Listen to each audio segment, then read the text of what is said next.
اٹھ جاؤ ماہی، آج تمہارا یونیورسٹی کا پہلا دن ہے اور آج ہی دیر ہو گئی تو تمہارے بابا بہت غصہ کریں گے۔ کتنی مشکل سے انہوں نے تمہارا ایڈمیشن کروایا ہے اور تمہیں احساس ہی نہیں۔ وہ منہ پر کمبل اوڑھے سو رہی تھی جب امی نے کمرے میں آتے اسے پکارا، مگر وہ ٹس سے مس نہ ہوئی۔ تو کس نے کہا تھا کہ میرے سر پر اتنا بڑا بم پھوڑیں؟ مجھے نہیں پڑھنا۔ یار پلیز آپ بابا سے بات کریں، مجھ سے یہ موٹی موٹی کتابیں نہیں پڑھی جاتی۔ کتابیں کھولوں تو چکر آنے لگتے ہیں، بلڈ پریشر لو ہو جاتا ہے اور انزائٹی اٹیکس ہونے لگتے ہیں۔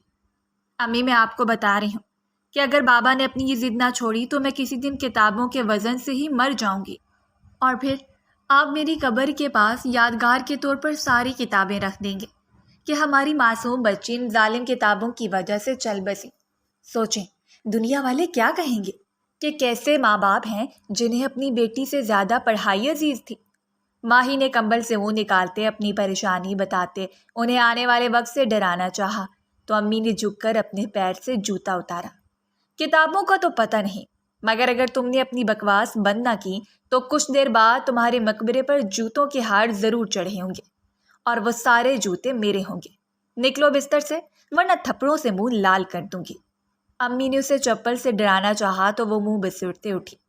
کتنی ظالم ماں ہیں آپ! میں نے تو سنا تھا کہ مائیں اپنے بچوں کی خاطر جان بھی قربان کر دیتی ہیں، لیکن آپ کو تو میری ذرا پرواہ نہیں ہے۔ وہ کھمبا پڑھ تو رہا ہے، یار پھر مجھے پڑھنے کی کیا ضرورت ہے؟ وہ بیڈ سے اترتے بے بسی سے بولی تو امی نے پوری قوت سے جوتے کا نشانہ کھینچا جو سیدھا اس کے کندھے پر آ کر لگا تھا۔ شرم نہیں آتی اپنے بڑے بھائی کو کھمبا کہتے ہوئے؟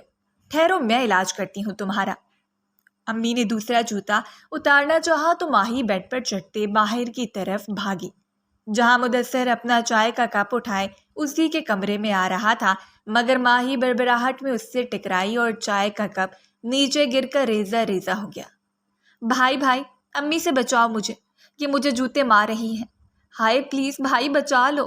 وہ کپ کو نظر انداز کرتے مدثر کے پیچھے چھپی تو امی نے ٹوٹے کپ کو دیکھ کر اپنا سر پکڑا تھا۔ لو جی، اب یہ نیا عذاب ڈال دیا ہے۔ ابھی میں صفائیوں سے فارغ ہوئی تھی اور تم اس کے سامنے کیوں کھڑے ہو؟ پیچھے ہٹو، آج تو میں اس کی طبیعت صاف کرتی ہوں۔ روز کا تماشا لگایا ہوا ہے، 18 سال کی ہو گئی ہے لیکن مجال ہے جو کبھی کوئی کام ڈھنگ سے کیا ہو۔ جہاں جاتی ہے بس تباہی مچاتی ہے۔ کل کو اس کی شادی ہوگی تو سسرال میں بھی یہی کارنامے کرے گی۔ ہٹو آگے سے۔ امی نے غصے سے مدثر کو پیچھے ہٹانا چاہا تو اس نے مسکراتے ہوئے امی کو تھاما۔ خیر ہے امی، ابھی یہ چھوٹی ہے، بڑی ہوگی تو سیکھ جائے گی، آپ اتنی ٹینشن نہ لیں، اور مجھے ایک کپ اور چائے بنا دیں۔ مدثر نے نرمی سے کہا تو امی نے غصے سے ماہی کو دیکھا جو مدثر کے لمبے چوڑے وجود کے پیچھے بالکل چھپ گئی تھی۔ تم اس کی زیادہ طرفداری نہ کرو، یہ تمہیں بھی کھمبا کہہ رہی تھی۔ امی نے مدثر کی معلومات میں اضافہ کیا تو اس نے پیچھے مڑ کر ماہی کو دیکھا جو چہرے پر معصومیت سے جائے کھڑی تھی۔ کھمبے کا مطلب ٹال اینڈ ہینڈسم ہوتا ہے نا بھائی؟ اس نے ہلکی سی آواز میں پوچھا تو مدثر نے اسے کان سے پکڑتے اپنے ساتھ کھڑا کیا۔ اچھا تو کیا تم بتانا پسند کرو گی کہ دنیا کی کون سی ڈکشنری میں کھمبے کی یہ تعریف لکھی ہے؟ اس نے پوچھنا ضروری سمجھا تو ماہی نے دانت نکالے۔ چھوڑو نا بھائی، میں نے تو ویسے ہی تمہیں کھمبا کہا تھا، تم تو سچ میں کرنٹ مارنے لگے ہو۔ چھوڑ دو یار، کان اتر آئے گا تو ایک کان کے ساتھ میں یونیورسٹی جاتے کیسے لگوں گی؟ اس نے کہا تو مدثر نے ہنسی دبائے اس کا کان چھوڑا۔ ابھی چھوڑ دیا ہے، لیکن آئندہ مجھے اس نام سے پکارا تو بہت برا ہوگا، اور جلدی تیار ہو جاؤ، بابا تمہارا انتظار کر رہے ہیں۔ اور ہاں، دل لگا کر پڑھنا اور وہاں ایک اچھی سی سہیلی بنانا جو آنے والے وقت میں تمہاری بھابھی بن سکے۔ مدثر نے آنکھ مارتے اسے نصیحت کی تو امی نے اسے کھا جانے والی نظروں سے دیکھا۔ اوکے بھائی، بھابھی ڈھونڈنے کا مشن شروع۔ یس، وہ بلند آواز میں اس سے وعدہ کرتے واپس کمرے میں گھسی جبکہ امی نے اپنا سر پیٹ لیا تھا۔ ان کے شوہر فرماتے تھے کہ انہوں نے دنیا کی آبادی میں 2 بے وقوفوں کا اضافہ کر کے دنیا کے ساتھ بہت بڑا ظلم کیا ہے۔ وہ ٹھیک ہی تو کہتے تھے۔ بابا ایک بات پوچھوں؟ وہ یونیورسٹی جانے کے لیے گاڑی میں آ کر بیٹھتی تو بابا کی طرف دیکھتے اس نے اجازت چاہی۔ پوچھو بیٹا، انہوں نے گاڑی سٹارٹ کرتے کہا۔ ماں باپ اگر اپنے بچوں پر ظلم کریں تو ان کو کیا سزا ملتی ہے؟ مطلب اگر بچوں کا پڑھنے کا دل نہیں اور ماں باپ انہیں زبردستی پڑھاتے ہیں تو اسے کیا سزا ملتی ہے انہیں؟ ماہی نے اس قدر سنجیدگی سے پوچھا کہ جیسے وہ دنیا کا اہم ترین سوال ہو، جبکہ بابا نے آنکھیں پھاڑ کر اسے دیکھا۔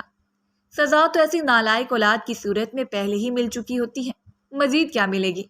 ویسے جتنا زرخیز تمہارا دماغ ہے، اگر اس طرح کے فضول سوال کرنے کی بجائے کتابوں کے بیج یہاں لگا لو تو اچھا خاصا فاقہ ہو جائے گا۔ بابا نے اسی کی طرح سنجیدہ انداز میں جواب دیا تو ماہی نے ناراضگی سے سینے پر بازو باندھتے سیٹ سے ٹیک لگا لی۔ میں تو بس جنرل نالج کے لیے پوچھ رہی تھی، آپ نے تو میری بےعزتی ہی کر دی۔ اس کا منہ غبارے کی طرح پھولا تھا۔ میں بھی بس جنرل نالج کے لیے ہی بتا رہا تھا بیٹا، بابا نے کہا تو وہ منہ پھیر کر باہر دیکھنے لگی۔ یہ کیمسٹری مجھے سمجھ نہیں آتی، مطلب ایک انسان عام زبان میں پانی کو واٹر بول سکتا ہے تو اس کا H2O جیسا فارمولہ بنانے کی کیا ضرورت ہے؟ اور آپ کو پتہ ہے ان سائنسدانوں نے اتنا لمبا چوڑا پیریوڈک ٹیبل لکھ دیا ہے، مطلب جب اللہ نے اتنی ساری چیزیں بنا ہی دی ہیں تو ان سب کا ٹیبل بنانے کی کیا ضرورت ہے؟ بس استعمال کرو اور مزے سے زندگی گزارو۔ لیکن نہیں، یہ کیوں آرام سے زندگی گزاریں گے؟ ان کو تو مجھ جیسے معصوم اسٹوڈنٹ سے دشمنی ہے، اسی لیے اتنی مشکل کتابیں بناتے ہیں۔ اس نے اپنا سارا دو غصے کی صورت میں بیان کیا تو بابا نے بامشکل اپنی مسکراہٹ دبائی۔ ہاں جی بیٹا، دنیا کے سارے سائنسدانوں کو تم سے ہی دشمنی ہے، لیکن اب رو یا پیٹو تمہیں BS تو کرنا ہی پڑے گا۔ بابا نے اس کے رونے دھونے کی خاطر میں لائے بغیر اپنا فیصلہ سنایا۔ آپ سب سے برے ہیں، اس دنیا میں آج تک جتنے بھی باپ پیدا ہوئے ہیں نا، آپ ان سب سے برے ہیں۔ وہ اپنا تاریخی جملہ بولتے دوبارہ باہر دیکھنے لگی تو بابا ہلکا سا ہنس دیے۔ آئی لو یو ٹو بیٹا۔ انہوں نے گاڑی کی رفتار تیز کر دی۔ اس نے یونیورسٹی کے گیٹ سے اندر قدم رکھا تو ہر جگہ بھیڑ دیکھ کر اس کا چہرہ اتر گیا۔ بیگ کندھے پہ ڈالے بیزاریاں سے چلتے وہ اپنے ڈپارٹمنٹ کی طرف بڑھی تو کہیں دور سے ایک بڑی گیند اس کے سر پر آ کر گری۔ اف اللہ! وہ اس اچانک آنے والی آفت کی وجہ سے درد سے کراہتے نیچے گری۔ کون پاگل ہے یہاں جو اس وقت کرکٹ کھیل رہا ہے؟ اس نے غصے سے سرخ چہرہ لیے ارد گرد دیکھا تو دور سے اسے ایک لڑکا دوڑتا ہوا نظر آیا جو بھاگ کر اسی کی طرف آ رہا تھا۔ اوہ، آئی ایم ریئلی سوری، ہم بس وہاں گراؤنڈ میں کرکٹ کھیل رہے تھے اور بال آپ کو لگ گئی۔ سوری، آپ کو زیادہ تو نہیں لگی؟ وہ جینز شرٹ میں ملبوس چہرے پر ندامت سجائے پوچھ رہا جب ماہی گیند ہاتھ میں لیے کھڑی ہوئی۔ نہیں، لگی نہیں ہے، بس سر میں سیٹیاں بجنا شروع ہو گئی ہیں۔ تمیز نہیں ہے آپ کو کہ صبح سویرے کرکٹ نہیں کھیلتے اور نئے آنے والوں کا پیسے استقبال کرتے ہیں؟ میں ڈین کے پاس آپ کی شکایت لے کر جاؤں گی اور یہ بال بھی اب نہیں ملے گی آپ کو۔ وہ ایک ہاتھ میں گیند اور دوسرے ہاتھ میں اپنا سر پکڑے لڑنے کے انداز میں بولی تو مقابل نے گھور کر اسے دیکھا۔ آپ بات کو کیوں بڑھا رہی ہیں؟ اگر آپ نے میری شکایت لگائی تو میں آپ کا فیوچر تباہ کر دوں گا اور یونیورسٹی سے بھی نکلوا دوں گا، اس لیے چپ چاپ میری گیند واپس کریں۔ اس شخص نے دھمکی دیتے اپنا ہاتھ آگے بڑھایا تو ماہی نے اس کا ہاتھ پر اپنا ہاتھ زور سے مارا۔ نہیں کروں گی واپس، اور یہ دھمکیاں کسی اور کو دینا۔ میں کسی سے ڈرنے والی نہیں ہوں، صرف اپنی امی کے جوتوں سے ڈر لگتا ہے اور کسی چیز سے نہیں۔ وہ بولی تو مقابل کے چہرے پر ہنسی آئی۔ اوہ، تو آپ کو جوتے بھی پڑتے ہیں؟ Very nice. آپ سے ایک ملاقات کے بعد ہی اندازہ ہو رہا ہے کہ آپ کو جوتے پڑنے ہی چاہیے۔ وہ اس کا مذاق اڑاتے بولا تو ماہی نے غصے سے اس کی گیند اپنے بیگ میں ڈالی۔ خبردار مسٹر جو میرا مذاق اڑایا، ورنہ بھی تمہاری رسم دھلائی شروع کر دوں گی، وہ بھی اپنے جوتوں سے۔ اس نے دھمکی دی تو مقابل ہنس دیا۔ میری رسم دھلائی سے پہلے ہی آپ کی رسم وداعی ہو جائے گی، وہ بھی اس یونیورسٹی سے، اس لیے حد میں رہیں اور یہ گیند اپنے پاس ہی رکھیں، فضول لڑکی۔ وہ اسے باتیں سنا کر واپس پلٹ گیا جبکہ ماہی نے غصے سے مٹھیاں بھینچ لیں۔ تم مجھے اس یونیورسٹی سے نکالو گے؟ میں تمہیں اس یونیورسٹی سے ہی باہر پھینک دوں گی۔ بلکہ ویٹ، وہ منہ میں بربراتے یکدم رکی۔ مجھے یونیورسٹی سے نکلنا ہی تو ہے، پھر میں نے اس سے لڑائی کیوں کی؟ حد ہے ویسے۔ وہ اپنی بے وقوفی پر خود کو کوستے ہوئے اپنی کلاس میں پہنچی جہاں سبھی لڑکے لڑکیاں ایک دوسرے سے اپنا تعارف کروا رہے تھے۔ ہیلو مس، آپ یہاں اکیلی کیوں بیٹھی ہیں؟ کسی سے کوئی ناراضگی ہے کیا؟ وہ خاموشی سے آخری کرسی پر بیٹھ گئی تو کچھ دیر بعد کلاس کا ایک لڑکا اس کے ساتھ والی کرسی پر آ کر بیٹھا۔ جی، اپنے بابا سے۔ انہوں نے زبردستی مجھے یہاں بھیج دیا ہے، حالانکہ مجھے پڑھائی نہیں کرنی تھی۔ مجھے تو کچھ سمجھ بھی نہیں آتا، لیکن میرے گھر والے چاہتے ہیں کہ میں بی ایس کیمسٹری کروں۔ ویسے کس فضول انسان نے یہ مضمون ایجاد کیا تھا؟ اس نے دل کی بھڑاس نکالی تو وہ لڑکا ہنسنے لگا۔ جس نے بھی کیا شکر ہے آج زندہ نہیں ہے، ورنہ آپ کے ہاتھوں اس کی درگت بن جانی تھی۔ خیر میں، جنید اور آپ۔ اس نے سلام لینے کے لیے ہاتھ آگے بڑھایا تو ماہی نے اسے سر تا پیر دیکھا۔ ماہین سکندر عرف ماہی۔ پھر اس نے جنید سے ہاتھ ملاتے اپنا نام بتایا تو جنید مسکرا دیا۔ ویسے مجھے بھی میری ماما نے زبردستی یہاں بھیجا ہے، تو ہم ایک جیسے ہیں، اس لیے شاید ہمیں دوستی کر لینی چاہیے۔ جنید نے اسے آفر دی، مگر اس سے پہلے کہ وہ کوئی جواب دیتی پروفیسر کلاس روم میں داخل ہوئے تو ان دونوں کی گفتگو کا سلسلہ ٹوٹ گیا۔ وہ اس روز گھر آئی تو کافی تھکی ہوئی تھی، کھانا کھا کر سوئی تو سوتی رہ گئی۔ جب شام کے 4 بجے امی نے اسے جگایا، لگتا ہے کہ پہلے دن ہی ساری پڑھائی کر لی ہے، جو گدھے گھوڑے بیچ کر سو رہی ہو۔ اس کے اوپر سے کمبل اتارتے امی نے چائے کا کپ میز پر رکھا تو وہ آنکھیں رگڑتے اٹھی۔ یونیورسٹی جانا بہت مشکل ہے، مجھ سے نہیں جانے ہوتا امی، آپ پلیز اس پڑھائی سے میری جان چھڑا دیں۔ میں ساری زندگی آپ کی خدمت کروں گی، گھر کا سارا کام بھی کر دوں گی اور آپ سے کبھی ضد بھی نہیں کروں گی، بس یونیورسٹی سے میری جان چھڑا دیں۔ میری پیاری امی ہے نا آپ؟ اس نے امی کے ہاتھ پکڑتے التجا کی تو امی نے تیوڑی چڑھائی۔ تم اتنے وعدے کرنے کی بجائے صرف اپنا بچپنا ہی ختم کر لو تو ہماری 7 نسلوں پر احسان ہوگا، اور اگر اچھی جگہ شادی کرنا چاہتی ہو تو پڑھائی لازمی کرنی ہوگی، کیونکہ نہ تو تمہیں گھر سنبھالنا آتا ہے اور نہ تمہارے پاس ڈگری ہے، اور ان دونوں چیزوں کے بغیر شادی نہیں ہوتی۔ امی نے اسے نصیحت کی تو اس نے ناگواری سے جمائی روکی۔ شادی کے لیے سوگر پن اور ڈگری کی نہیں، بلکہ ایک عدد دولہے اور ایک عدد نکاح خواہ کی ضرورت ہوتی ہے، میری معصوم امی۔ اس نے کہا تو امی نے اس کے سر پر تھپڑ لگا دیا۔ منہ بند کرو اور یہ چائے پی کر باہر نکل آؤ، پورا دن کمرے میں پڑی رہتی ہو۔ یہ توفیق نہیں ہوتی کہ بیچاری ماں اکیلی کچن میں لگی ہے، اس کی تھوڑی مدد ہی کروا دو۔ بیٹھے بیٹھے زنگ لگ جائے گا، پھر دولہا اور نکاح خواہ تو ہوگا، لیکن دلہن کی جگہ صرف ایک زنگ آلود ڈھانچہ رہ جائے گا۔ امی نے اس کی عقل ٹھکانے لگائی تو اس نے اپنے بال سمیٹ کر پونی میں قید کیے۔ اچھا میں آپ کی مدد کرواتی ہوں، لیکن میں صبح یونیورسٹی نہیں جاؤں گی۔ آج بھی ایک جاہل انسان نے میرے سر پر اتنی زور کی گیند ماری، پونی بناتے اس کے سر میں دوبارہ درد شروع ہوا تو اسے صبح کا واقعہ یاد آ گیا۔ خیر ہے، خالی جگہوں پر حملے ہو بھی جائیں تو انہیں نقصان نہیں ہوتا، جیسے کہ تمہارا سر جس میں دماغ نام کی کوئی چیز نہیں ہے۔ چلو اب زبان بند کر کے باہر آؤ۔ امی نے اس کی عزت افزائی کرتے باہر آنے کا حکم دیا تو وہ حیرت سے منہ کھولے انہیں جاتا دیکھتی رہی۔ امی کو ایک یوٹیوب چینل کھول کر میری روسٹنگ شروع کر دینی چاہیے، اچھا خاصا پیسہ کما لیں گی۔ بس ہر وقت میں ہی بے عزتی کرواؤں۔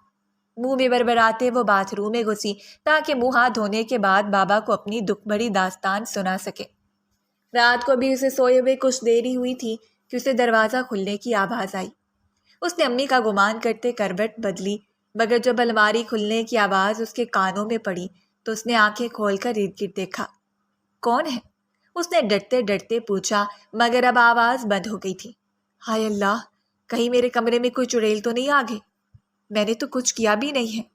اللہ جی، میں ابھی مرنا نہیں چاہتی۔ وہ اندھیرے میں ہی روحانسی ہو کر بڑبڑائی، پھر ہمت کر کے ہاتھ بڑھاتے اس نے لیمپ جلایا تو اسے الماری کے سامنے کسی کا سایہ دکھائی دیا۔ کون ہو تم؟ دیکھو میں چھوٹی سی بچی ہوں، ابھی تو میں نے دنیا بھی نہیں دیکھی اور تم مجھے مارنا چاہتی ہو؟ میں تو ہارر موویز بھی نہیں دیکھتی، مجھے اتنا ڈر لگتا ہے۔ تم پلیز کسی بہادر انسان کو جا کر ڈراؤ نا، میں مر گئی تو تمہیں کیا ملے گا؟ وہ ڈر کے مارے کمبل میں منہ چھپاتے بولتی چلی گئی۔ جب وہ سایہ دھیرے دھیرے چلتا اس کے قریب آنے لگا۔ ہائے امی، امی جی بچا لے مجھے۔ ماہی نے چیخنے کی کوشش کی تو سائے نے اندھیرے سے نمودار ہوتے ماہی کے منہ پر ہاتھ رکھ کر اس کی آواز اندر ہی دبا دی۔ ماہی نے دیکھا وہ ایک نقاب پوش آدمی تھا جس کی آنکھوں میں غضب اترا۔ کب سے ٹر ٹر کیے جا رہے ہو؟ تمہیں تمیز نہیں ہے گھر آئے ڈاکو سے بات کرنے کی؟ کان دکھا دی ہے میرے، اور کہاں رکھی ہے تمہاری جیولری؟ جلدی بتاؤ ورنہ گولی مار دوں گا۔ اس شخص نے غصے سے کہتے اس کی کنپٹی پر گند رکھی تو ماہی کی جان نکل گئی۔ کچھ بولو بھی، اس ڈاکو نے کہا تو ماہی نے اس کے ہاتھ کی طرف اشارہ کیا جو اس کے منہ پر تھا۔ ڈاکو اس کے منہ سے ہاتھ ہٹایا مگر اگلے ہی لمحے وہ اس کی شکل دیکھ کر ہلکا سا چیخا۔ تم یہاں کیا کری ہو؟ اس شخص کو حیرت کا جھٹکا لگا تو ماہی کو اس کی آواز جانی پہچانی لگی۔ ڈاکو بھائی، آپ مجھے جانتے ہیں؟ اس کے سامنے معصوم صورت بناتے ماہی نے کہا تو اس آدمی نے وہاں سے بھاگنا چاہا، مگر اس سے پہلے ہی ماہی نے اس کے چہرے پر ہاتھ مارتے اس کا نقاب ہٹا دیا۔ تم ڈاکو ہو؟ وہ بھی حیران و ششدر رہ گئے۔ سامنے وہ شخص بیٹھا تھا جس نے صبح اس کے سر پر گیند ماری تھی۔ اوہ اچھا، تو تم پارٹ ٹائم ڈاکو کی جاب کرتے ہو؟ ابھی بلاتی ہوں میں سب کو۔ اب ماہی نے چیخنا چاہا تو اس شخص نے دوبارہ اپنا ہاتھ اس کے منہ پر رکھ لیا۔ چپ ہو جاؤ ورنہ یہی گاڑ دوں گا، اور کوئی پارٹ ٹائم جاب نہیں کرتا میں۔ اگر تم نے یہ بات یونیورسٹی میں کسی کو بتائی تو بہت برا حال کروں گا، سمجھی؟ اس نے کہا تو ماہی نے خوف زدہ سی آنکھوں سے اس سے دیکھا۔ میں یہ سب صرف شوق سے کرتا ہوں، لیکن گن چلانا مجھے بہت اچھے سے آتا ہے، اس لیے چیخنے یا چلانے کی کوشش نہ کرنا۔ جا رہا ہوں میں۔ اس نے دھمکی دیکھتے ماہی کے منہ سے ہاتھ ہٹایا اور تیزی سے باہر نکل گیا، جہاں دو اور نقاب پوش لڑکے بھی کھڑے تھے۔ ماہی نے یکدم اٹھتے کھڑکی سے باہر جھانکا جہاں وہ تینوں گھر کی دیوار پھلانگ کر باہر کود گئے تھے۔ وہ خوف سے لرزتے دل کے ساتھ بیڈ پر بیٹھی اور گہرے گہرے سانس لینے لگی۔ اگلی صبح وہ کسی کو کچھ بتائے بغیر یونیورسٹی آ گئی، مگر اس کا دل ڈرا ہوا تھا کہ کہیں وہ ڈاکو سے دوبارہ نہ مل جائے۔ ہائے ماہی، کیسی ہو؟ آج بھی سب سے الگ ہو کر بیٹھ گئی ہو؟ تمہیں لوگوں سے گھلنا ملنا پسند نہیں ہے کیا؟ وہ پریشان سی کلاس میں بیٹھی تھی جب جنید نے اس کے ساتھ بیٹھتے سوال کیا۔ نہیں، بس میرا موڈ خراب ہے، اس نے افسردگی سے کہا۔ کیوں؟ سب ٹھیک ہے نا؟ گھر میں کوئی پریشانی ہے؟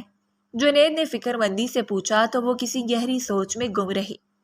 یہاں کا کوئی اسٹوڈنٹ چوریاں کرتا ہے، مطلب رات کو لوگوں کے گھروں میں جا کر زیورات وغیرہ چوری کرنا؟ اس نے پوچھا تو جنید نے کہکا لگا کر ہنس دیا۔ تم پاگل تو نہیں ہو یار؟ بھلا یہاں کے اسٹوڈنٹس کو چوریاں کرنے کی کیا ضرورت ہے؟ شہر کی سب سے اچھی یونیورسٹی ہے جہاں صرف امیر لوگ ہی ایڈمیشن لے سکتے ہیں، اور امیروں کو بھلا چوری کرنے کی کیا ضرورت؟ جنید نے اس کا مذاق اڑاتے کہا تو اس نے حیرت سے منہ کھولا۔ لیکن میں تو امیر نہیں ہوں، ہم مڈل کلاس ہیں، پھر بھی بابا نے زبردستی مجھے یہاں بھیج دیا ہے۔ اب میں فیل ہو جاؤں گی تو بابا کے سارے پیسے ضائع ہو جائیں گے۔ اس نے نئی فکر ستائی تھی۔ تو تم پڑھائی میں دل لگا لو تاکہ فیل نہ ہو۔ ویسے تمہارا پڑھنے کا دل کیوں نہیں کرتا؟ کہیں محبت تو نہیں ہو گئی کسی سے؟ جنید نے اسے چھیڑا تو وہ کاٹ کھانے والی نظروں سے جنید کو دیکھنے لگی۔ یہ فضول بات آئندہ نہ کرنا، مجھے اس فضول سی چیز پر بالکل بھی یقین نہیں ہے۔ بندہ اپنی زندگی ہنسی خوشی گزارے یا محبت کے روگ لگا کر خود کو برباد کرے، اور ویسے بھی میں اتنی پیاری ہوں، مجھے کیوں کسی سے محبت ہوگی؟ وہ اس ادا سے بولی کہ جنید کے چہرے پر مسکراہٹ بکھر گئی۔ لیکن کسی کو تم سے تو محبت ہو سکتی ہے نا؟ وہ زومانی انداز میں بولا تو ماہی ہنسنے لگی۔ مجھ سے تو سب کو ہی محبت ہو جاتی ہے، تمہیں پتہ ہے میں گھر میں سب کی لاڈلی ہوں۔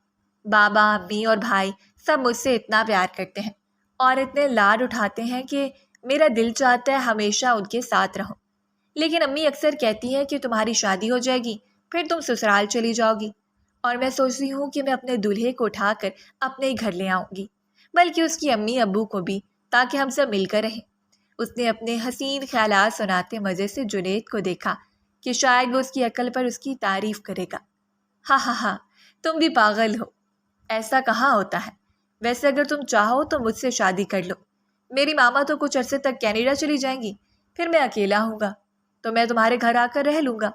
جنید نے آنکھ مارتے سے آفر پیشکش کی، مگر اس کے جواب دینے سے پہلے ہی پروفیسر اپنے ساتھ ایک شخص کو لیے کلاس میں داخل ہوئے، جسے دیکھتے ہی ماہی کی آنکھیں خوف سے پھیل گئیں۔ اف، یہ یہاں کیا کر رہا ہے؟ چور کہیں کا! سامنے اس شخص کو دیکھ کر ماہی نے اپنا سر نیچے جھکانا چاہا، مگر وہ گہری سی آنکھوں والا چور اسے پہلے ہی دیکھ چکا تھا۔ ہیلو کلاس، کیسے ہیں آپ سب لوگ؟ ان سے ملیں، یہ ہے عمیر سلطان، آپ کے سینئر اور یونیورسٹی کے ٹاپر۔ آج سے آرگینک کیمسٹری یہی آپ کو پڑھائیں گے۔ آپ سب کو کوئی اعتراض تو نہیں؟ پروفیسر نے اس کا تعارف کرواتے پوری کلاس سے پوچھا تو ماہی کو حیرت کا جھٹکا لگا۔ ہائے، یہ کیسی یونیورسٹی ہے جہاں چوروں کو ٹیچر بنا دیا جاتا ہے؟ لگتا ہے یہ پروفیسر صاحب اس عمیر کی اصلیت نہیں جانتے، تبھی اتنی عزت دے رہے ہیں، لیکن میں یہ ہونے نہیں دوں گی۔ منہ میں بڑبڑاتے اس نے ہاتھ کھڑا کیا تو پروفیسر کے ساتھ ساتھ عمیر نے بھی چونک کر اسے دیکھا۔ جی، آپ کچھ کہنا چاہتی ہیں؟ پروفیسر نے پوچھا تو اپنی سیٹ سے کھڑی ہوئی۔ دیکھیں سر، ہم اس یونیورسٹی پر اتنی فیس دے کر اس لیے تو نہیں آتے کہ کوئی سینئر ہمیں پڑھائے۔ ہم اچھے ٹیچر سے پڑھنا چاہتے ہیں، نہ کہ کسی سینئر سے۔ یہ تو زیادتی ہے کہ اتنا پیسہ خرچ کرنے کے بعد بھی ہمیں اچھا ٹیچر نہ ملے۔ وہ بولی، مگر عمیر کے چہرے کا اطمینان ویسے کا ویسا ہی تھا۔ آپ کا نام؟ پروفیسر نے اس کے سوال کا جواب دینے کی بجائے سختی سے پوچھا۔ ماہین سکندر، اس نے بتایا۔ جی تو ماہین، پہلی بات یہ کہ عمیر صرف سینئر ہی نہیں بلکہ بہت اچھے اسٹوڈنٹ بھی ہیں۔ انہوں نے اس سے پہلے 3 کلاسز پڑھائی ہیں اور سب کا رزلٹ بہترین تھا، اس لیے ان کی طرف سے آپ تسلی رکھیں۔ ویسے آپ وہی ماہین ہیں نا جس کے FSC میں 60% مارکس ہیں؟ شاید آپ کا داخلہ سفارش پر ہوا ہے کیونکہ یہاں کا میرٹ کافی زیادہ ہے، پروفیسر نے جواب دیتے پتہ نہیں کون سی دشمنی اس سے نکالی تھی۔ ان کی بات پر کلاس کے کہہ کے ماہی کے کانوں میں گونجے، جبکہ عمیر بھی بامشکل اپنی ہنسی قابو کیے کھڑا تھا۔ آپ مجھ پر پرسنل اٹیک نہیں کر سکتے سر، میرا تو ویسے بھی پڑھنے کا دل نہیں کرتا، بس بابا ہی زبردستی یہاں کھینچ لائے تھے، ورنہ مجھے کیمسٹری میں کوئی دلچسپی نہیں۔ اور آپ کو پتہ ہے یہ سینئر بہت بڑا چور ہے، رات کو سب کے گھروں میں گھس کر چوریاں کرتا ہے۔ کل رات ہمارے گھر بھی آیا تھا، اس کے پاس گن بھی ہے۔ کیا آپ ایک چور کو پروفیسر بنائیں گے؟ اس نے عمیر کے راز سے پردہ ہٹاتے سب کو حیران کیا تو پروفیسر کا چہرہ غصے سے لال ہونے لگا۔ آپ نالائق ہونے کے ساتھ ساتھ بدتمیز بھی ہیں۔ یہ کس قسم کی گھٹیا الزامات لگا رہی ہیں آپ عمیر پر؟ نکل جائیں کلاس سے، ورنہ میں آپ کو یونیورسٹی سے ہی نکلوا دوں گا۔ Get out. وہ غصے سے دھارے تو ماہی نے غصے سے عمیر کو دیکھا جو سینے پر ہاتھ باندھے محظوظ سا اسے ہی دیکھ رہا تھا۔ پھر وہ بیگ اٹھا کر پیر پٹکتے کلاس روم سے نکل گئے۔ بھاڑ میں جاؤ سب کے سب، مجھے اس یونیورسٹی میں پڑھنا ہی نہیں ہے، بلکہ کسی یونیورسٹی میں نہیں پڑھنا مجھے۔ پوری کلاس کے سامنے یوں بے عزتی پر وہ روتے ہوئے سوچتی رہی اور پھر گارڈن میں آ کر بیٹھ گئی۔ اب یہ دن آگے ہیں کہ چور پڑھائیں گے، پتہ نہیں کہاں پھنس گئی ہوں میں، اور اتنا رونا کیوں آ رہا ہے مجھے۔ آنسو صاف کرتے اس نے اپنے بیگ پر ہی سر رکھا اور پھوٹ پھوٹ کر رو دی۔ چھٹی کے وقت وہ یونیورسٹی سے نکلی، لیکن بابا نہ جانے آج کہاں رہ گئے تھے۔ وہ اپنی رسٹ واچ پر نگاہ ڈالتے سڑک کو دیکھ رہی تھی جب ایک گاڑی اس کے سامنے آ کر رکی اور عمیر دروازہ کھول کر باہر نکلا۔ گاڑی میں بیٹھو، اس کے قریب آتے عمیر نے غصے سے کہا تو وہ ڈر کر چند قدم پیچھے ہٹی۔ میں کیوں بیٹھوں تمہاری گاڑی میں؟ دور رہو مجھ سے، ورنہ میں چیخ چیخ کر سب کو اکٹھا کر لوں گی، چور کہیں کے۔ ماہی نے بھی قدرے سخت آواز میں کہا تو عمیر نے اپنی آنکھیں سکیڑی۔ چپ چاپ گاڑی میں بیٹھو ورنہ کڈنیپ کر کے لے جاؤں گا۔ شاید تمہیں پتہ نہیں کہ میں چور کے ساتھ ساتھ کڈنیپر بھی ہوں، اس لیے اگر اپنی خیریت چاہتی ہو تو گاڑی میں بیٹھو ورنہ اٹھا کر لے جاؤں گا۔ عمیر نے اسے دھمکی دی تو وہ ارد گرد دیکھنے لگی، مگر سب لوگ اپنے کاموں میں مگن تھے۔ پھر اس کی نظر یونیورسٹی کی گیٹ سے نکلتے جنید پر پڑی، جو بیگ کندھے پر لٹکائے اسی طرف آ رہا تھا۔ مائی بے اختیار اس کی طرف بھاگ گئی۔ جنید، یہ آدمی مجھے اغوا کرنا چاہتا ہے، پلیز مجھے بچا لو ورنہ یہ مجھے مار دے گا۔ جنید کے بازو سے لگتے اس نے فریاد کی تو وہ عمیر کو خونخوار نظروں سے دیکھتے اس کے قریب آیا۔ کیوں تنگ کر رہے ہیں آپ میری دوست کو؟ مانا کہ آپ ہمارے سینئر ہیں، لیکن اس کا مطلب یہ نہیں کہ کسی لڑکی کو ہراس کریں گے، جنید نے کہا تو عمیر نے اس کے کندھے پر ہاتھ رکھا اور پھر مسکراتے ہوئے اس کا گریبان پکڑ لیا۔ خبردار جو کوئی بکواس کی، ورنہ مجھ سے برا کوئی نہیں ہوگا۔ اور یہ ماہین میری کزن ہے، میں بس اس کو لینے آیا ہوں، لیکن ہماری لڑائی ہوئی ہے اس لیے میرے ساتھ جانا نہیں چاہتی، اور اسی لڑائی کی وجہ سے آج اس نے کلاس میں مجھ پر چوری کا الزام لگایا تھا۔ عمیر نے اسے دھمکی دینے کے انداز سے کہتے بہت صفائی سے جھوٹ گرہا۔ جھوٹ بول رہا ہے یہ، میں اس کو جانتی تک نہیں، اور نہ میں اس کے ساتھ جاؤں گی۔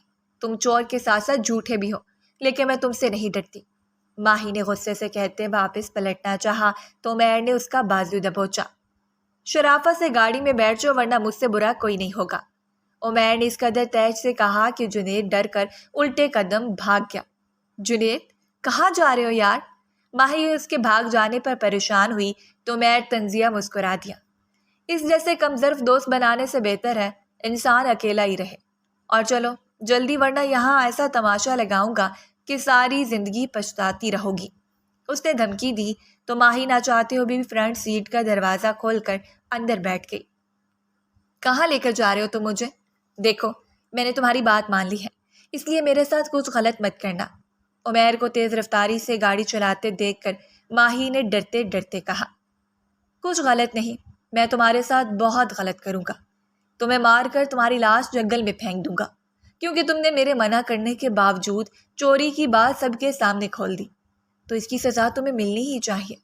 وہ گاڑی کی رفتار خطرناک حد تک بڑھا چکا تھا۔ ماہی نے خوف سے ڈیش بورڈ کو تھاما۔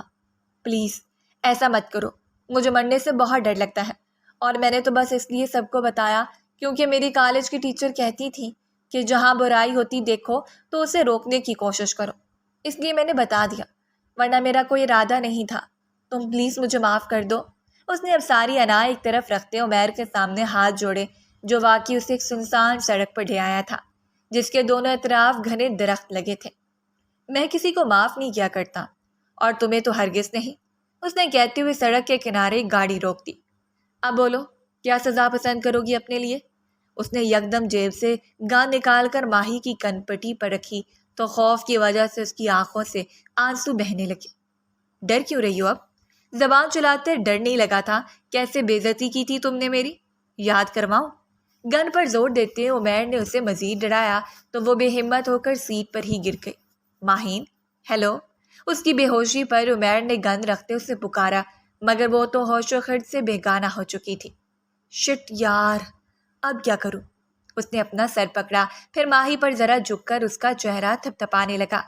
حد ہے، کتنی بزدل لڑکی ہے، ایک گن سے بے ہوش ہو گئی۔ اس نے اب غصے سے سوچا اور پھر ماہی کا ہاتھ اپنے ہاتھ میں لے کر اسے رگڑنے لگا۔ ماہی اٹھ جاؤ، دیکھو نہیں ماروں گا میں تمہیں، اس نے بلند آواز میں کہا، اور پھر کچھ سوچتے ہوئے ڈیش بورڈ سے پانی کی بوتل اٹھائی اور ایک ساتھ سارا پانی ماہی کے چہرے پر انڈیل دیا۔ آہ! وہ بڑبڑا کر اٹھی اور عمیر کو سامنے دیکھ کر پیچھے کو کھسکی۔ مجھے مت مارو، میں آئندہ کسی سے کچھ نہیں کہوں گی، مجھے چھوڑ دو پلیز، اس نے روتے ہوئے التجا کی تو عمیر واقعی گھبرا گیا۔ نہیں ماروں گا پاگل لڑکی، دیکھو یہ گن میں نے واپس رکھ دی، میں تو بس تمہیں ڈرا رہا تھا یار، میں کسی بے گناہ کو کیوں ماروں گا، ریلیکس ہو جاؤ۔ اب کی بار اس نے نرمی اختیار کی تو ماہی یوں ہی سسکیوں سے روتے ہوئے سر جھکا گئی۔ اس کے آنسو اس کی ہتھیلیوں پر گر رہے تھے۔ عمیر کے دل میں کسک پیدا ہوئی۔ آئی ایم سوری یار، میں تمہیں رلانا نہیں چاہتا تھا، اور یہ گن تو ویسے بھی ہر وقت ہی میرے پاس ہوتی ہے، اس لیے ڈرو نہیں، میں تمہیں گھر چھوڑ آتا ہوں۔ اس نے ماہی کے ہاتھ پر اپنا ہاتھ رکھنا چاہا تو اس نے عمیر کا ہاتھ جھٹکتے اسے دور کیا۔ میں تمہاری یار وار نہیں ہوں، اور مجھے بس یونیورسٹی تک چھوڑ دو، میرے بابا میرا انتظار کر رہے ہوں گے۔ وہ غصے سے بولی تو عمیر نے گہرا سانس لیا۔ تم کسی کو کچھ بتاؤ گی تو نہیں؟ اس نے تسلی چاہی۔ تم ایک گھٹی اور کمینے انسان ہو، لیکن میں کسی کو کچھ نہیں بتاؤں گی، کیونکہ مجھے اپنی جان بہت قیمتی ہے، اور آئندہ میرے سامنے مت آنا۔ جتنا کچھ تم کر چکے ہو اس کے بعد مجھے تم سے نفرت ہو گئی ہے۔ وہ اسے آئینہ دکھاتے غصے سے بولی تو عمیر کے چہرے کے تاثرات دوبارہ سخت ہوئے۔ مجھے گھٹیا اور کمینہ بول رہی ہو؟ دماغ ٹھیک ہے تمہارا؟ اور نہ تمہیں نقصان پہنچایا، اور آج بھی تمہیں کوئی تکلیف نہیں دی، پھر بھی میں گھٹیا ہوں؟ اس کا دماغ گونگ گیا تھا۔ چوری کرنا، جھوٹ بولنا اور پھر کسی لڑکی کو ہراس کرنا گھٹیا پن میں ہی آتا ہے، لیکن تمہاری شاید تربیت ہی ایسی ہوئی ہے، ورنہ اتنی اخلاقیات تو ہر انسان میں ہی ہوتی ہیں۔ اس نے بغیر ڈرے عمیر کو اس کی اصلیت دکھانا چاہی تو اس نے غصے سے ماہی کا بازو پکڑا۔ ہراس کر رہا ہوں میں تمہیں؟ بتاؤں ہراسمنٹ کیا ہوتی ہے؟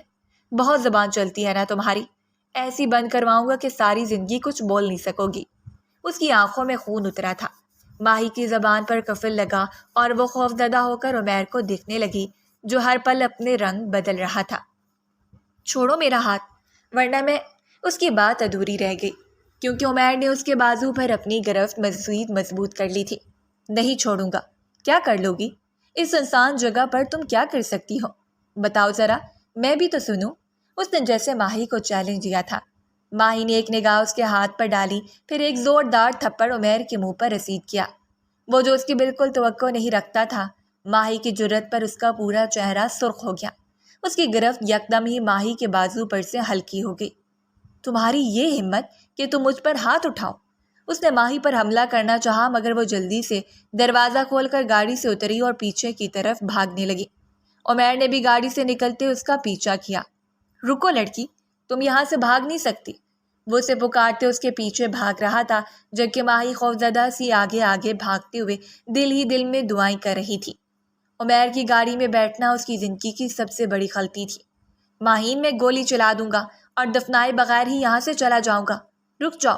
اس نے ماہین کے قریب پہنچتے دھمکی دی تو وہ سامنے پتھر سے ٹھوکر کھا کر لڑکھڑاتی ہوئی نیچے گری۔ اس کا ماتھا سڑک پر لگا جہاں سے خون کی پھوار جاری ہو گئی، جبکہ اس کے بازو بھی نیچے رگڑ کھانے سے چھل گئے تھے۔ اچھا ہوا ہے مجھ پر ہاتھ اٹھانے کی سزا ملی ہے تمہیں، عمیر نے اب اس کے پاس پہنچتے کہا تو ماہی نے سر اٹھا کر اسے دیکھا، پھر تکلیف کی شدت سے اس نے اپنے ماتھے پر چھوا۔ اب تم مجھ سے رونا شروع ہو گئی ہو؟ کس نے کہا تھا کہ مجھے مار کر یوں بھاگنا شروع کر دو؟ دکھاؤ ادھر۔ ماہی کی حالت دیکھ کر اس نے اپنی انا ایک طرف رکھی اور گھٹنوں کے بل ماہی کے پاس بیٹھا، جو اپنے ماتھے سے خون نکلتا دیکھ کر زاروں کے تار رونے لگی تھی۔ اتنا گہرا زخم نہیں ہے، پریشان نہ ہو، عمیر نے اسے تسلی دیتے اپنی جیب سے ٹیشو نکال کر اس کے زخم پر رکھا تو ماہی نے درد کی شدت سے آنکھیں بند کر لی۔ عمیر کی نگاہیں اس کی بند آنکھوں پر آ ٹھہری تھی، جن سے آنسو روان تھے۔ اس کی معصوم صورت درد اور خوف سے زرد پڑ گئی تھی اور بال پانی کی وجہ سے ماتھے پر چپکے ہوئے تھے۔ ایک ہاتھ سے اس کے بال پیچھے کرتے دوسرے ہاتھ سے اس کے زخم پر ٹیشو رکھے وہ یکٹک ماہی کو دیکھے گیا، جیسے اس پر کچھ نازل ہو رہا تھا، گویا اس کے دل پر کسی جادوئی جذبے کی آمد ہو رہی تھی، اور اس جذبے کے نزول کے ساتھ اسے اپنے سامنے بیٹھی لڑکی بے انتہا عزیز ہونے لگی کہ اس کے تھپڑ کے باوجود عمیر کا دل اس کی تکلیف پر تڑپنے لگا۔ ماہی، پہلی بار اس کا پورا نام لینے کی بجائے عمیر نے ہلکا سا پکارا تو ماہی نے آنکھیں کھول کر اسے دیکھا۔ آئی ایم سوری، میں تمہیں تکلیف نہیں پہنچانا چاہتا تھا، بس اپنے فن کے لیے تمہیں یہاں لے آیا، ورنہ میرا کوئی غلط مقصد نہیں تھا۔ میں لڑکیوں کی بہت عزت کرتا ہوں، مگر نہ جانے تمہیں دیکھ کر تم سے لڑنے اور تمہیں تپانے کا دل کیوں چاہتا ہے، وہ کسی اثر میں قید ہوئے آہستگی سے کہنے لگا تو ماہی نے سر جھٹکا۔ مجھ سے فضول قسم کی باتیں مت کرو، مجھے تم سے نفرت ہے اور مجھ سے ہمدردی کرنے کی ضرورت نہیں، میں خود اپنے آپ کو سنبھال سکتی ہوں، اس نے غصے سے کہا تو نفرت کے لفظ پر عمیر کے دل کو چوٹ لگی تھی۔ نفرت کرتی ہو تم مجھ سے؟ اس کی آواز کسی کھائی سے آ رہی تھی۔ ہاں، بہت نفرت کرتی ہوں، تم جیسے گھٹیا انسان سے نفرت کے علاوہ اور کیا کیا جا سکتا ہے؟ اور یونیورسٹی میں تم نے جو عزت بنا کر رکھی ہے، دیکھنا ایک دن سب کے سامنے تمہاری حقیقت ضرور آئے گی، پھر تم کسی کو منہ دکھانے کے قابل نہیں رہو گے، ماہی نے تنفر سے کہا تو عمیر طنزیہ مسکرایا۔ کسی کی باتوں سے فرق نہیں پڑتا، مگر مجھے تو اس بات کا دکھ ہے کہ میں تمہیں منہ دکھانے کے قابل نہیں رہا۔ وہ خود پر ہی ہنسا تھا۔ ماہی اس کا بدلا ہوا روپ دیکھ کر کچھ حیران ہوئی، مگر کچھ کہنے کی بجائے کپڑے جھاڑتے کھڑی ہوئی۔ تمہاری شکل ایسی ہے بھی نہیں کہ اسے دیکھا جائے، اور خبردار جب تم نے میرا پیچھا کیا میں خود گھر چلی جاؤں گی۔ اس نے عمیر کی بے عزتی کرتے چلنا شروع کیا تو عمیر بھی فوراً اس کے ساتھ قدم ملانے لگا۔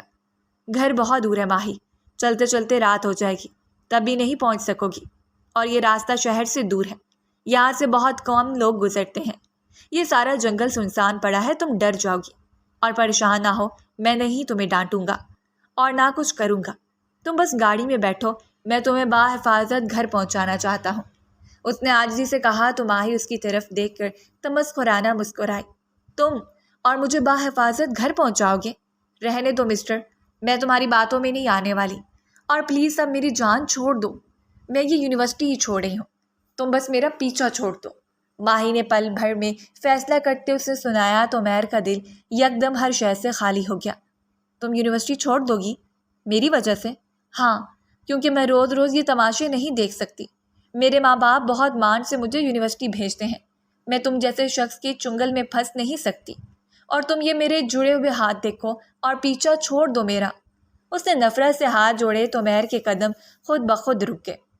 میں تمہیں اب کبھی تنگ نہیں کروں گا، تم میری وجہ سے یونیورسٹی نہ چھوڑو، اور اس دن چوری جان بوجھ کر نہیں کی تھی، بلکہ ہمارا چوری کا کوئی ارادہ ہی نہیں تھا، ہم سب دوست ٹروتھ اور ڈیئر کھیل رہے تھے، اور مجھے میرے دوستوں نے ڈیئر دیا تھا کہ کسی گھر میں چوری کرنی ہے، اس لیے بس ایڈونچر کے لیے میں تمہارے گھر آیا تھا، مجھے تو پتہ بھی نہیں تھا کہ وہ تمہارا گھر ہے، لیکن بعد میں مجھے دلی افسوس ہوا، اور آج میں تمہیں صرف ڈرانے کے لیے یہاں لایا تھا، کیونکہ میں نہیں چاہتا تھا کہ تم کسی کو اس رات کے بارے میں بتاؤ۔ میں نے بہت مشکل سے یہ مقام حاصل کیا ہے ماہی۔ میں اپنی ایک غلطی کی وجہ سے اسے کھونا نہیں چاہتا تھا، اس لیے دوسری غلطی کرتی۔ ہو سکے تو مجھے معاف کر دو، اور مجھے بس آخری موقع دو کہ میں تمہیں گھر پہنچا سکوں، ورنہ میں ساری رات بے چین رہوں گا۔ اس نے اب دھیمی آواز میں ساری بات ماہی کے گوش گزار کر دی، جو بغیر پلکیں جھپکائے اسے دیکھ رہی تھی۔ تو تم نے یہ سب ایک گیم کی خاطر کیا؟ اور اگر اپنا مقام اتنا ہی اہم تھا تو سوچ سمجھ کر کھیلنا چاہیے تھا نا؟ اس کا لہجہ کچھ نرم ہوا۔ ہاں، بس دوستوں کے ساتھ عقل کام کرنا چھوڑ دیتی ہے۔ میری زندگی میں دوستوں کے سوا اور کوئی ہے ہی نہیں، اس لیے میں اکثر ان کے ناجائز باتوں اور کاموں میں بھی ان کا ساتھ دیتا ہوں تاکہ وہ مجھ سے جدا نہ ہو۔ شاید بہت ہی کمزور مرد ہوں میں، افسردگی سے کہتے عمیر نے سر جھکایا تو ماہی حیران اور ششدر رہ گئی۔ کیا مطلب؟ اسے واقعی سمجھ نہ آئی تھی۔ کچھ نہیں، بس مجھے معاف کر دو اور میرے ساتھ چلو، عمیر نے بات ٹالتے کہا تو وہ کچھ دیر اسے دیکھنے کے بعد سنسان سڑک دیکھتے اس کے ساتھ چل کر گاڑی میں آ بیٹھی۔ تھینک یو، عمیر بھی دوسری جانب سے آ بیٹھا اور مسکرا کر کہتے اس نے گاڑی سٹارٹ کر دی۔ سارا راستہ خاموشی سے گزارنے کے بعد عمیر نے اس کے گھر کے سامنے گاڑی روکی تو وہ جلدی سے اتری اور گھر میں داخل ہو گئی، جہاں لاؤنج میں سب پریشان بیٹھے اسی کا انتظار کر رہے تھے۔ ماہی، کہاں رہ گئی تھی تم؟ اور یہ ماتھے پر کیا ہوا ہے؟ امی پریشانی سے اس کی طرف بڑھی تو بابا اور مدثر بھی چونک گئے۔ کچھ نہیں امی، بس ایک فضول انسان کی وجہ سے میں راستے میں گر گئی تھی اور یہ چوٹ لگ گئی، بہت درد ہو رہا ہے، پلیز کوئی ٹیوب لگا دیں، اور بھوک بھی لگی ہے۔ اس نے بات ٹالنی چاہی تو بابا نے فکر مندی سے اسے دیکھا۔ کس انسان کی وجہ سے؟ کیا ہوا ہے بیٹا؟ صحیح طرح بتاؤ، اور صرف ٹیوب نہیں لگانی، چلو میں تمہیں ڈاکٹر کے پاس لے جاتا ہوں، بابا نے پوچھا تو وہ تھک کر صوفے پر بیٹھی۔ بابا، میں کل سے یونیورسٹی نہیں جاؤں گی، اس نے کچھ بتانے کی بجائے فیصلہ سنایا۔ لیکن ہوا کیا ہے؟ جلدی بتاؤ، میرا دل بند ہو رہا ہے۔ کسی نے کچھ کہا ہے تمہیں؟ کسی سے جھگڑا ہوا ہے؟ بابا نے اس کے پاس بیٹھتے بے چینی سے پوچھا تو وہ آہستگی سے بابا کے سینے پر سر رکھ گئی۔ ایک بندہ مجھے بار بار لڑتا ہے، جب بھی میرے سامنے آتا ہے فضول باتیں کرنے لگتا ہے، اور مجھے اس سے بہت ڈر لگنے لگا ہے، اس لیے میں کل سے یونیورسٹی نہیں جاؤں گی۔ مجھے ڈر ہے کہ وہ مجھے کوئی نقصان پہنچا دے گا۔ ساری بات بتانے کی بجائے ماہی نے مختصر اپنی پریشانی کا ذکر کیا۔ کون ہے وہ؟ نام کیا ہے اس کا؟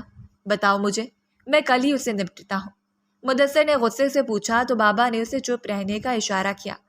تم خاموش رہو، کسی سے کوئی لڑائی جھگڑا کرنے کی ضرورت نہیں، دیکھ نہیں رہے وہ پہلے ہی کتنی پریشان ہے؟ اچھا میری جان، مجھے اس کا نام بتاؤ اور کون سے ڈپارٹمنٹ کا لڑکا ہے وہ؟ بابا نے مدثر کو جھڑکتے ماہی سے نرمی سے پوچھا۔ عمیر نام ہے اور ہمارا سینئر ہے، لیکن آپ اسے کچھ مت کہیے گا، بس بھول جائیں سب، اور مجھے کچھ کھانے کے لیے لا دیں، بہت بھوک لگی ہے، اس نے کہا تو امی کچن سے اس کے لیے کھانا لے آئیں۔ میں اپنی بیٹی کو کھلاؤں گا اور پھر ہم ڈاکٹر کے پاس جائیں گے، چلو تم دونوں یہاں سے جاؤ، اور خبردار جو میری بیٹی کو کچھ بھی کہا۔ بابا نے امی اور مدثر کو آنکھ کے اشارے سے سمجھاتے انہیں جانے کو کہا اور خود چھوٹے چھوٹے نوالے ماہی کے منہ میں ڈالنے لگے۔ اب بتاؤ بیٹا، اس لڑکے نے تمہیں دھکا دیا؟ انہوں نے معمولی سے انداز میں پوچھنا شروع کیا۔ نہیں، میں بھاگ رہی تھی تو گر گئی، اس نے بتایا۔ بھاگ کیوں رہی تھی میری بیٹی؟ انہوں نے اگلا سوال داغا۔ مجھے ڈر لگ رہا تھا اس لیے، اس کے پاس گن بھی تھی، اور جب وہ مجھے گاڑی میں بٹھا کر لے کر گیا اور مجھے ایک سنسان جگہ پر پہنچ کر اس نے گن میرے سر پر رکھ دی تو میں بے ہوش ہو گئی۔ پھر جب ہوش آیا تو اس نے میرا بازو اتنے زور سے پکڑا، دیکھے نشان بن گئے ہیں۔ اب روتے ہوئے ساری حقیقت بابا کو بتاتے اپنا بازو بابا کے سامنے کیا، جسے دیکھ کر ان کا خون کھول گیا تھا، اور پھر میں نے اسے تھپڑ مارا اور گاڑی سے نکل کر بھاگی تو گر گئی، مگر پھر اس نے مجھ سے معافی بھی مانگ لی تھی، لیکن وہ کبھی ایک دم غصہ کرنے لگتا ہے اور کبھی اچھا بن جاتا ہے، اس لیے میں یونیورسٹی نہیں جاؤں گی، اس نے ضدی انداز میں کہا تو بابا نے اس کے آنسو نرمی سے صاف کیے۔ ٹھیک ہے، جیسا میری بیٹی کہے گی ویسا ہی ہوگا، اور یہ بات گھر سے باہر کسی کو نہیں بتانی، ورنہ سب لوگ تمہیں ہی قصوروار سمجھیں گے، ٹھیک ہے؟ بابا نے سمجھایا تو وہ سر ہلا کر کھانا کھاتی گئی، جبکہ بابا نے عمیر کے بارے میں سوچتے غصے سے مٹھیاں بھینچ لی تھیں۔ وہ شخص کو تباہ کر دینا چاہتے تھے جس نے ان کی بیٹی کو ڈرایا تھا۔ اگلے 2 روز وہ یونیورسٹی نہیں گئی، مگر تیسرے دن جب وہ صبح سو رہی تھی تب اسے جنید کا فون آیا۔ ہیلو یار، تم اتنے دنوں سے یونیورسٹی کیوں نہیں آ رہی؟ میں تمہیں بہت مس کر رہا ہوں۔ اس نے کال اٹینڈ کی تو جنید کی آواز اس کے کانوں میں گونجی، بس ویسے ہی، شاید اب میں یونیورسٹی نہ ہوں۔ اس نے روکھے پن سے جواب دیا، لیکن کیوں یار؟ اگر تم مجھ سے ناراض ہو تو آئی ایم سوری۔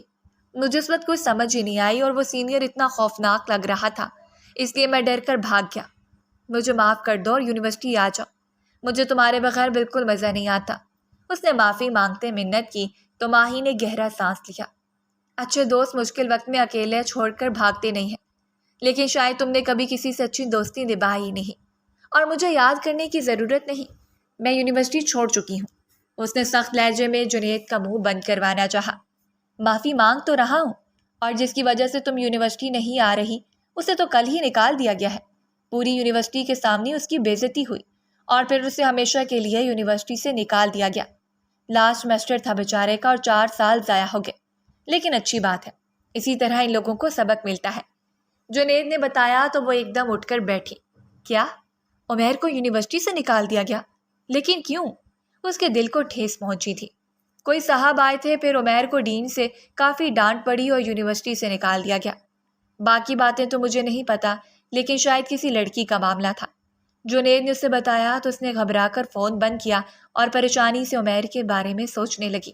پھر فوراً بستر سے اترتے وہ کمرے سے باہر آئے جہاں بابا اور مدثر ناشتہ کر رہے تھے۔ بابا، آپ نے عمیر کو یونیورسٹی سے نکلوایا ہے؟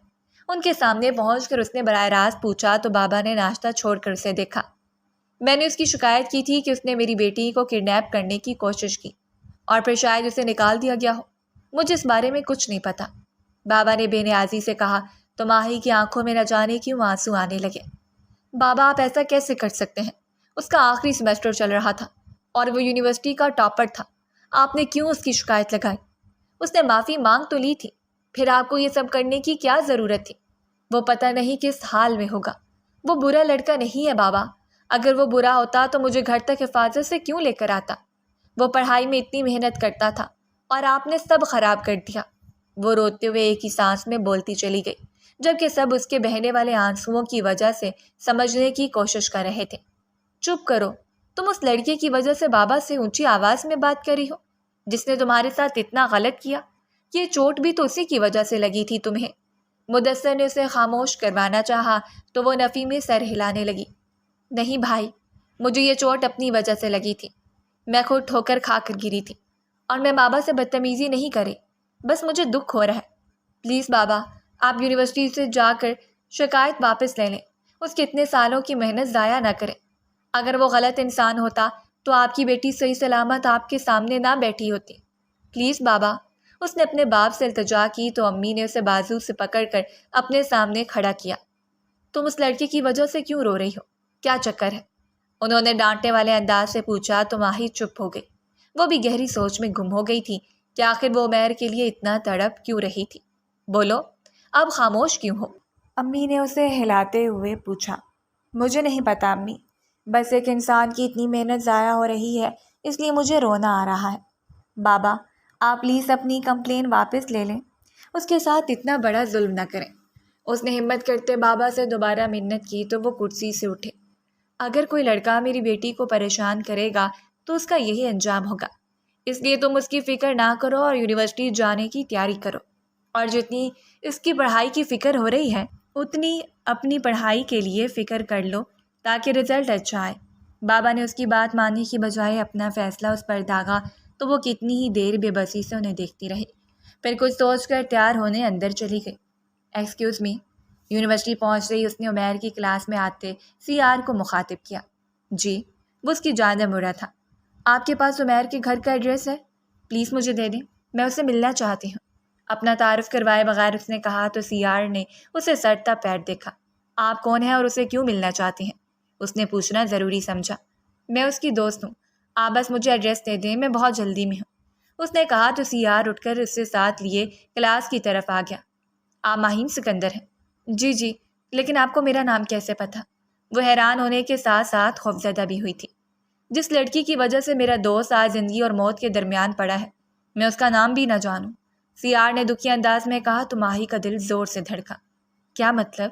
کیا ہوا ہے عمیر کو؟ کہاں ہے وہ؟ پلیز مجھے سب سچ سچ بتائیں، اس نے بے چینی سے پوچھا۔ آپ کے والد نے اس دن ڈین کو اتنی شکایتیں لگائی تھیں کہ ڈین نے اسے نکال دیا، اور پھر آپ کے بھائی نے اسے اتنا مارا پیٹا کہ وہ ابھی تک ہاسپٹل میں ایڈمٹ ہے۔ وہ صرف اس لیے لحاظ رکھتا رہا کہ مدثر آپ کا بھائی ہے، اور اسی لحاظ نے اس بیچارے کو ہاسپٹل پہنچا دیا۔ اس کے سر سے اتنا خون بہہ چکا ہے کہ اب پتہ نہیں وہ ہوش میں بھی آ سکے گا یا نہیں۔ لیکن آپ سب کو شرم آنی چاہیے، اگر اس نے گیم میں کوئی شرارت کر ہی دی تھی تو اسے معاف بھی کیا جا سکتا تھا۔ سی آر نے ساری حقیقت بتاتے آخر میں ملامت کیا، جب وہ حیرت سے اسے سنتی رہی۔ میں اس دن بہت ڈر گئی تھی، اس لیے بابا کو سب کچھ بتا دیا۔ مجھے کیا پتا تھا کہ اس کا یہ انجام نکلے گا۔ آپ پلیز مجھے عمیر کے پاس لے جائیں، میں اسے معافی مانگ لوں گی، بلکہ صرف اس سے نہیں، میں اس کے ماں باپ سے بھی معافی مانگ لوں گی۔ پلیز مجھے ہاسپٹل لے جائیں۔ اس نے منت کی تو عمیر طنزیہ ہنسا۔ ماں باپ؟ شاید آپ کو پتہ نہیں کہ اس کے ماں باپ نہیں ہیں، بلکہ اس کا تو کوئی رشتہ دار ہی نہیں ہے۔ کیا آپ نے کبھی نیوز چینل پر یہ خبر سنی ہے کہ کسی چھوٹے بچے کو اس کے گھر والے سڑک کے کنارے پھینکے ہوں؟ اس نے پوچھا تو ماہی کی آنکھیں پتھر ہونے لگی۔ کیا مطلب؟ اسے کچھ سمجھ نہیں آ رہا تھا۔ مطلب یہ کہ بہت سال پہلے جب عمیر ایک ماں کا تھا تو میرے ماں باپ کو فٹ پاتھ پر ملا۔ اس کے گھر والے اسے پھینک کر چلے گئے تھے، تو میرے والدین نے اسے پولیس کے حوالے کرنا چاہا، مگر پولیس نے بھی کوئی ایکشن لینے کی بجائے عمیر کو میری امی کے حوالے کر دیا۔ وہ عمیر کی ذمہ داری نہیں لینا چاہتی تھیں، کیونکہ ہم 4 بہن بھائی ہیں اور میں بھی اس وقت عمیر جتنا ہی تھا۔ تو امی نے ہمارے گھر کام کرنے والی خالہ کو عمیر کی دیکھ بھال سونپ دی، لیکن 4 سال بعد ان کی ڈیتھ ہو گئی اور عمیر اکیلا رہ گیا۔ وہ پورا دن سرونٹ کوارٹر میں ڈرتا رہتا تھا۔ میری امی اسے بہت بری طرح پیش آتی تھیں۔ پھر ایک دن میری اسے دوستی ہو گئی۔ میں نے اپنے ابو سے ضد کی کہ عمیر کو بھی اسکول میں داخل کروائیں، اور پھر انہوں نے اسے میرے اسکول میں داخل کروا دیا۔ پھر وہ بڑا ہوتا گیا اور ہماری دوستی پکی ہوتی گئی۔ وہ 10ویں کلاس تک اسی سرونٹ کوارٹر میں رہا، ہمارے جھوٹے کھانے کھاتا رہا، ہمارے پرانے کپڑے پہنتا رہا۔ پھر اس نے ایک ہوٹل میں ویٹر کی نوکری کر لی اور ایک چھوٹا سا کمرہ کرائے پر لے کر وہاں شفٹ ہو گیا۔ آج تک وہ وہاں ہی رہتا ہے، اور وہ گاڑی جس میں اس دن وہ آپ کو لے کر گیا تھا وہ میری تھی۔ اس کے پاس تو یونیورسٹی کی فیس کے پیسے مشکل سے ہوتے تھے۔ پارٹ ٹائم جابز کر کے اس نے اپنی پڑھائی کی تھی، لیکن اب سب ختم ہو گیا، صرف میری ایک شرارت کی وجہ سے۔ نہ اسے میں اس دن چوری کرنے کا ڈیر دیتا اور نہ یہ سب ہوتا۔ سی آر اسے ساری بات تفصیل سے بتاتے نادم ہوا، جبکہ ماہی کے سر پر 7 آسمان ایک ساتھ ٹوٹے تھے۔ وہ حیران و ششدر سی کھڑی رہ گئی۔ اس کے وہم و گمان میں بھی نہیں تھا کہ عمیر اپنے دل میں اتنا غم چھپائے ہوئے ہے۔ اسے یکدم خود سے نفرت ہونے لگی۔ آپ ٹھیک ہیں؟ یہ پانی پیں۔ وہ چکر کھا کر گرنے لگی تو سی آر نے اسے پانی کی بوتل تھمائی۔ مجھے عمیر کے پاس لے جائیں پلیز، اس نے پانی پینے کے بجائے گھٹی گھٹی سی آواز میں کہا۔ تو سی آر نے سر ہلاتے حامی بھری اور اسے ساتھ لیے کلاس سے نکل گیا۔ وہ اسپتال میں داخل ہوئے تو ڈاکٹرز نے انہیں عمیر کے ہوش میں آنے کی اطلاع دی۔ ماہی اس کے کمرے کی طرف بھاگی، جبکہ سی آر باہر ہی ٹھہر گیا۔ عمیر! ماہی نے بیڈ کے قریب آتے اسے پکارا تو عمیر نے پلکوں کا بار اٹھاتے اسے دیکھا۔ تم؟ تکلیف کی وجہ سے اس نے بامشکل ایک لفظ ادا کیا، جبکہ ماہی آنکھوں میں آنسو لیے اس کی حالت دیکھ رہی تھی۔ اس کے سر پر پٹی بندھی تھی اور چہرے پر جا بجا زخموں کے نشان تھے۔ وہ تڑپ کر رہ گئی۔ آئی ایم سوری، مجھے تمہارے بارے میں اپنے گھر والوں کو نہیں بتانا چاہیے تھا۔ انہوں نے تمہارے ساتھ بہت ظلم کیا ہے، مجھے معاف کر دو پلیز۔ اس نے سسکیوں کے درمیان معافی مانگی تو عمیر نے اپنے ہاتھ کو ذرا سی حرکت دیتے ماہی کو اشارہ کیا، تو اس نے اپنا ہاتھ عمیر کے ہاتھ میں دے دیا۔ مجھے تمہاری دوست نے سب کچھ بتا دیا ہے، تم فکر نہ کرو، میں تمہاری محنت ضائع نہیں ہونے دوں گی۔ میں بابا سے بات کروں گی تو وہ مان جائیں گے، اور پھر ڈین سے بات کر لیں گے۔ تم پریشان مت ہو۔ اس نے اپنی طرف سے عمیر کو تسلی دی تو وہ ہلکا سا مسکرایا۔ معافی تو مجھے مانگنی چاہیے کہ میں نے تمہیں ڈرایا، حالانکہ میں تم سے محبت کرتا تھا، پھر بھی اتنا وقت لگ گیا یہ سمجھنے میں کہ تمہارے بغیر میرا گزارا نہیں ہے۔ بہت بے وقوف ہوں میں، اور سچ کہوں تو مجھے پڑھائی سے زیادہ تمہاری فکر ہے ماہی۔ میں تمہیں اس طرح روتے ہوئے نہیں دیکھ سکتا، خوش دیکھنا چاہتا ہوں میں تمہیں۔ عمیر نے ہمت کر کے بولنا شروع کیا تو اس کے انکشاف پر ماہی کی آنکھوں میں حیرت اتری۔ تم مجھ سے محبت کرتے ہو؟ اس نے حیرانی سے پوچھا۔ ہاں، بہت محبت کرتا ہوں، شاید کبھی ثابت نہ کر سکوں، مگر تم میری زندگی کی سب سے اہم انسان ہو۔ میرے پاس سوائے دوستوں کے کوئی رشتہ نہیں تھا، لیکن اس رات جب میں تمہاری چوٹ صاف کر رہا تھا تو مجھے احساس ہوا کہ تم مجھے اپنے دوستوں بھی سے زیادہ عزیز ہونے لگی ہو۔ محبت نہیں، شاید عشق کرنے لگا ہوں تم سے۔ وہ جذباتیت سے بولا تو ماہی کے آنسو آنکھوں سے بہتے عمیر کی ہتھیلیوں پر گرنے لگے۔ پھر ماہی نے اس کا ہاتھ مضبوطی سے تھاما اور ذرا سا چک کر اس کے پر بوسہ دیا۔ مجھ سے یہ سب نہ کہو، میں برداشت نہیں کر پاؤں گی۔ میں نے تمہارے ساتھ بہت غلط کیا ہے، کاش میں نے بابا کو نہ بتایا ہوتا، لیکن تم فکر نہ کرو، میں بابا کو منا لوں گی۔ اس کے ہاتھوں پر جھکے وہ روتے ہوئے کہتی چلی گئی، جبکہ دروازے پر کھڑا سیار اب کسی کا نمبر ملا رہا تھا۔ دنیا کے جذبوں میں سب سے غیر یقینی جذبہ محبت ہے، جو کسی بھی وقت انسان کے دل پر حاوی ہو جاتا ہے، اور انسان یقین ہی نہیں کر پاتا کہ اس کے ساتھ محبت کا یہ حادثہ پیش آ گیا ہے۔ جیسے مجھے بھی 2 دن سے یقین نہیں آ رہا تھا۔ تمہاری طبیعت کا مجھے علم نہیں تھا، لیکن اس کے باوجود میں 2 راتوں سے سو نہیں سکی۔ دل میں عجیب سی بے چینی تھی اور تمہارا خیال دل سے جا ہی نہیں رہا تھا، مگر مجھے اپنے جذبات سمجھ نہیں آ رہے تھے۔ اور جب میں نے تمہاری بیماری کا سنا تو مجھے احساس ہوا کہ تم میرے لیے بہت خاص ہو گئے ہو۔ یوں ہی جو کہ وہ اپنے جذبات عمیر کو بتانے لگی تو وہ اپنی تکلیف بلائے حیرت اور خوشی کے ملے جلے تاثرات سے اسے دیکھتا رہا۔ اس کا ہاتھ ماہی کے آنسوؤں سے بھیگ گیا تھا۔ ماہی، اس نے ہلکا سا پکارا تو وہ سیدھا ہوئی۔ تم گھر چلی جاؤ، اگر کسی نے تمہیں یہاں دیکھ لیا تو تمہارے لیے بہت مسئلہ ہو جائے گا، اور یہ محبت شاید ہمارے نصیب میں نہیں۔ ویسے بھی تم اپنے گھر کی لاڈلی بیٹی ہو، اور میرے تو ماں باپ کا بھی کچھ اتا پتہ نہیں، میرا تو کوئی گھر بھی نہیں ہے۔ ماہی، اس لیے اس محبت کو یہی دفن کر دو اور گھر چلی جاؤ۔ عمیر نے دل پر پتھر رکھ کر اسے سمجھایا تو وہ نفی میں سر ہلا گئی۔ میں تمہارا گھر ہوں عمیر، اور میں تمہیں اکیلا چھوڑ کر کہیں نہیں جاؤں گی۔ محبتیں دفنائی نہیں جاتی، پالی جاتی ہیں، اور میں آخری سانس تک تمہاری محبت پالوں گی۔ اس نے شدت جذبات سے کہا، مگر عمیر کے کچھ کہنے سے پہلے ہی کمرے کا دروازہ کھلا اور 4 نفوس اندر داخل ہوئے۔ مائی نے گردن موڑتے حیرت سے آنے والوں کو دیکھا۔ بابا، امی، مدثر اور سیار۔ وہ اپنے گھر والوں کو دیکھ کر یکدم عمیر کا ہاتھ چھوڑتے کھڑی ہوئی۔ میں نے تم سے پوچھا بھی تھا کہ کیا چکر چل رہا ہے، لیکن تم نے بتانے کی زحمت نہیں کی۔ اگر اس لڑکے سے محبت ہو ہی گئی تھی تو کم سے کم مجھے تو بتا دیتی۔ کیمسٹری تو پڑھ ہی نہیں جاتی، پتہ نہیں اس کا دل کیسے پڑھ لیا ہے تم نے۔ امی نے اس کے کان کھینچتے ڈانٹ پلائی، جبکہ وہ تشکر بھری نظروں سے سیار کو دیکھتی رہی جس نے اس کے گھر والوں کو بلا لیا تھا۔ ہاں، اگر مجھے پتہ ہوتا کہ تم دونوں ایک دوسرے کو پسند کرتے ہو تو میں اسے اتنا زیادہ نہ مارتا۔ آئی ایم سوری عمیر، بس بہن کی وجہ سے تھوڑا جذباتی ہو گیا تھا، مدثر نے کہا تو ماہی حیران ہوئی۔ کیا آپ ہماری محبت کو قبول کرتے ہیں؟ اس نے مدثر سے پوچھا تو اس نے کندھے اچکاتے بابا کی طرف اشارہ کیا جو خاموش کھڑے تھے۔ بابا، آپ مجھ سے ناراض ہیں؟ ماہی نے ان کے قریب آتے پوچھا۔ نہیں، میں بس یہ سوچ رہا ہوں کہ میری بیٹی کتنی بڑی ہو گئی ہے۔ کل تک پورے گھر میں شرارتیں کرتی پھرتی تھی اور آج اتنی سنجیدہ ہو کر یہاں اپنی محبت کے لیے رو رہی ہے۔ پہلے بتا دیتی تو میں عمیر کے خلاف شکایت ہی نہ کرتا۔ بابا نے اس کے سر پر ہاتھ رکھتے کہا تو وہ نظریں جھکا گئی۔ خیر، اب میں شکایت واپس لے کر معذرت کر لوں، اور تم فکر نہ کرو، ہم تمہاری فیملی ہی ہیں بیٹا، بابا نے عمیر سے کہا تو وہ مسکرائے بنا نہ رہ سکا۔ اگر مجھے اپنا بیٹا مانتے ہیں تو اپنی بیٹی کا ہاتھ مجھے دے دیں، میں ساری عمر اس کا خیال رکھوں گا اور کبھی اس کی آنکھوں میں آنسو نہیں آنے دوں گا، بلکہ جو غلطیاں مجھ سے ہوئی ہیں میں ان کا بھی ازالہ کروں گا۔ بس مجھے ایک موقع دیں، کیونکہ اب ماہی کے بغیر میری کوئی زندگی نہیں ہے۔ عمیر نے ہمت کرتے بابا سے فرمائش کی تو ماہی شرما کر امی کے پیچھے چھپ گئی۔ ہاتھ کیوں؟ تم میری پوری بیٹی لے لو، کیونکہ میری بیٹی تمہیں پسند کرتی ہے، اس لیے میرا اعتراض کرنا تو بنتا ہی نہیں ہے۔ بس ایک بات کا خیال رکھنا کہ یہ ہماری مار پیٹ کا بدلہ ہماری بیٹی سے نہ لینا، بابا نے مذاق میں کہا تو سب ہنس دیے۔ بابا، آپ دنیا کے سب سے اچھے بابا ہیں، آئی لو یو سو مچ۔ ماہی اپنے ٹون میں واپس آتے خوشی سے بابا کے گلے لگی تو مدثر نے اسے کان سے پکڑتے پیچھے کیا۔